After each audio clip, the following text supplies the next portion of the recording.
ये कहानी है जंगिस खान, मंगोल एम्पायर के फाउंडर की। जंगिस खान पैदा होते ही लीडर नहीं बन गए थे। साल 1162 में जंगिस खान, जिनका असली नाम था टेमुजिन, उनका जन्म मंगोल में खुले मैदानों में रहने वाले बोर्जेगिन कबीले में हुआ था। उनके पापा येसुगी उसे बोर्जेगिन ट्राइब के लीडर भी थे। ये जो नाम था टेमुजिन, ये एक हारे हुए योद्धा का नाम था जिसे जंगिस खान के पापा ने हराया था और मारा था। लेकिन जंगिस खान, जिनका नाम भी टेमुजिन था, उनकी नसों में जो खून था वह ताकतवर योद्धा का खून था, ना कि किसी हारे हुए योद्धा का। और आगे चलकर जिंदगी उनकी परीक्षा लेने वाली थी। जंगिस खान का जो बचपन था वो बहुत ही मुश्किलों से गुजरा। जंगिस खान जब 9 साल के थे तब उनकी इंगेजमेंट बोटे नाम की लड़की से करा दी थी उनके पापा ने। ये एक स्ट्रैटेजिक अलायंस थी। लेकिन उसी टाइम पर जब जंगिस खान सिर्फ 9 साल के थे तब एक दुश्मनी कबीले ने उनके पापा को धोखे से जहर देकर मार दी। एक स्ट्रॉन्ग लीडर के बिना जंगिस खान को उसी के कबीले ने और उनकी फैमिली को बाहर निकाल दिया और उनको बिना पैसे, बिना घर और बिना खाने के जंगल में जाकर रहना पड़ा। और वहाँ पे वो छोटे जानवरों का शिकार करते थे और उन्हें खाते थे और जंगल के फ्रूट्स वगैरह खाते थे। ये जो स्ट्रगल का पीरियड था, इसी ने जंगिस खान के कैरेक्टर को डेवलप किया। इसी टाइम पे उन्होंने मुश्किलों से लड़ना, वफादारी और स्ट्रैटेजी के बारे में सीखा। ऐसी चीज़ें जो आगे जाकर उनकी लीडरशिप डिफाइन करेगी। लेकिन ये रास्ता बिल्कुल भी आसान नहीं था। इसी टाइम पर दुश्मनी कबीले ने जंगिस खान को पकड़ के बंदी बना दिया और अपने साथ ले गए, जहां उसे चेनों के साथ बांध दिया और खूब पीटा और उनकी कहीं बेइज्जती भी की। लेकिन फिर भी उन्होंने हार नहीं मानी। फिर एक रात मौका मिलते ही वो वहां एक सिपाही को मारकर भाग गए और नदी के किनारे जाकर छुप गए। लेकिन वहां पे कुछ लोगों ने उसे देख लिया। लेकिन उन लोगों ने उससे पकड़वाने की जगह वो उसको बचाकर उनको उनकी माँ के पास ले गए। अब इस टाइम पे जंगिस खान बदला लेना चाहते थे और उन्होंने सोच लिया था कि वो फिर से कभी भी कमज़ोर नहीं होंगे। लेकिन जंगिस खान को पता था कि अगर वो अकेले रहेंगे तो वो कुछ भी नहीं कर पाएंगे। उनके साथ उन्हें लोग चाहिए थे। लेकिन उन्होंने उन लोगों पे भरोसा किया जो कि वफादार और अच्छे योद्धा थे, ना कि ये देखकर कि वो किस कबीले या किस फैमिली से बिलोंग करते।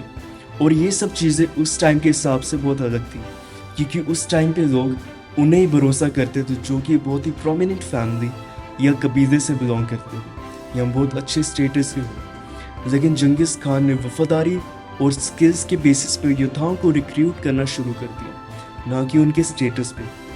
और उन्होंने योद्धाओं को स्ट्रिक्ट डिसिप्लिन और बैटल फील्ड स्ट्रैटेजी सिखाई। और जो बोटे थी, जिनकी एंगेजमेंट जंगिस खान से 9 साल की उम्र में हुई थी, उनसे भी वो मिल गए थे इस टाइम पर। लेकिन फिर बोटे को मेरकित ट्राइब ने किडनैप कर दिया था। अब जंगिस खान के पास 2 ही रास्ते थे, या तो वो वेट करते या फिर वो लड़ाई करते।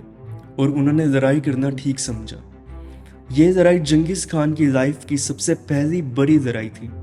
जंगिस खान ने टोगरुल, जिन्हें लोग खान ऑफ गिरीत भी बुलाते थे, उनसे हाथ मिला दिया। और ये जो टोगरुल थे, ये जंगिस खान के पापा के असली भाई भी थे। और जंगिस खान ने अपने असली भाई जामुखा से भी हाथ मिला दिया, जो कि जंगिस खान का रियल भाई था। उन सब ने मिलकर मेरकित ट्राइब को ख़त्म कर दिया और जंगिस खान ने बोटे को भी बचा लिया। लेकिन ये जो जीत थी, ये आगे चलकर जंगिस खान के लिए बहुत परेशानी बनने वाली थी। जंगिस खान की जीत ने उसे पावरफुल बना दिया था, लेकिन पावर अपनी तरफ दुश्मनी भी खींचती है। और जंगिस खान का सबसे बड़ा दुश्मन आगे चलकर उनका असली भाई जामुखा ही होने वाला था। जंगिस खान और जामुखा की लड़ाई तब शुरू हुई जब जंगिस खान ने बोटे से शादी कर दी। लेकिन जंगिस खान के भाई जामुखा भी बोटे के साथ शादी करना चाहते थे। जामुखा को ऐसा लगा कि उनके साथ धोखा हुआ है और उनकी बेइज्जती हुई है, और इस वजह से दोनों भाइयों के बीच में लड़ाई शुरू हुई। जंगिस खान और उनके असली भाई जामुखा के बीच में जो नाराज़गी थी, ये एक लड़ाई में तब बदली जब जामुखा भी एक पावरफुल लीडर बन गया था और उन्होंने सारे मंगोल ट्राइब्स अपने साथ कर दिए थे। जंगिस खान ने अपने भाई जमोका की बढ़ती पावर्स को देखते हुए बाकी ट्राइब्स के साथ हाथ मिलकर अपनी खुद की अलायंस बना ली थी और लड़ाई की तैयारी में लग गए थे। और 1186 में द बैटल ऑफ डिजान बेल्जुट में जंगिस खान और उनके भाई जमोका की लड़ाई में जंगिस खान हार गए, लेकिन उनके भाई जमोका ने उन्हें मारा नहीं बल्कि उन्हें जिंदा जाने दिया। लेकिन इस हार के बाद जंगिस खान ने अपने आप को फिर से संभाला और फिर से अपनी सेना तैयार की। लेकिन इस बार जंगिस खान ने टोगरुल के साथ हाथ मिला लिया था, जो कि जंगिस खान के पापा के असली भाई थे। 1206 में उन्होंने मिलकर अपने भाई जमोका को हरा दिया और उन्हें मार दिया। जंगिस खान अब पूरे मंगोल ट्राइब्स के डोमिनेंट लीडर बन गए थे और उन्हें जंगिस खान का टाइटल दे दिया था, जिसका मतलब होता है द यूनिवर्सल रूलर। जिस बच्चे को जंगलों में मरने के लिए छोड़ दिया था, वो आज पूरे मंगोल का सुप्रीम लीडर बन गया था। लेकिन उनका एम्बिशन सिर्फ वहीं तक नहीं था। सारी दुनिया जल्दी उनकी आर्मी के आगे घुटने टेकी। 1211 में शिया डायनेस्टी, जो कि चाइना की सबसे पहली डायनेस्टी थी, और जिन डायनेस्टी को उन्होंने हरा दिया। 1218 में जंगिस खान अपने एम्पायर को एक्सपैंड करने के बारे में सोच रहे थे, जिसके लिए उन्होंने अपनी एक ट्रेड कैरावान को ख्वारिज़मिड एम्पायर भेजा। वो चाहते थे कि इस ट्रेड कैरावान की वजह से दोनों एम्पायर्स के ट्रेड रिलेशंस और डिप्लोमेटिक रिलेशंस अच्छे होंगे। ख्वारिज़मिड एम्पायर उस टाइम का एक बहुत ही पावरफुल और प्रोमिनेंट एम्पायर था, जो कि आज के ज़माने के ईरान, अफगानिस्तान और कुछ सेंट्रल एशिया के पार्ट्स पे राज करता था।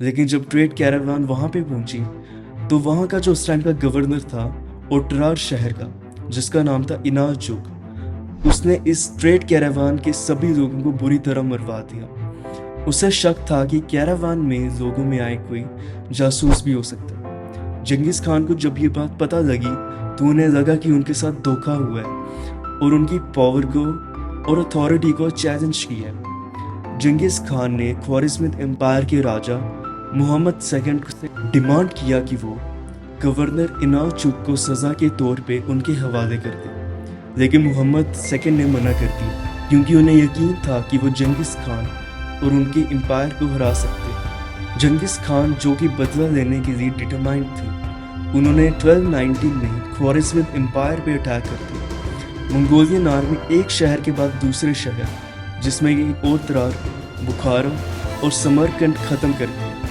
मोहम्मद सेकंड को वहाँ से भागना पड़ा और एंड में ख्वारिज़मिड एम्पायर मंगोल एम्पायर के अंडर आ गई।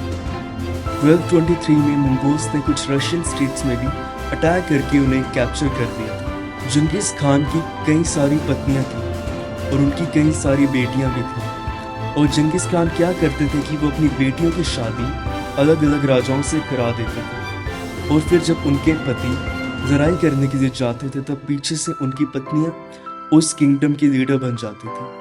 जंगिस खान के अंडर मंगोल्स के आगे कोई भी नहीं जीत पाया। उनकी आर्मी की स्पीड, तजुर्बा और ताकत का कोई मुकाबला नहीं था।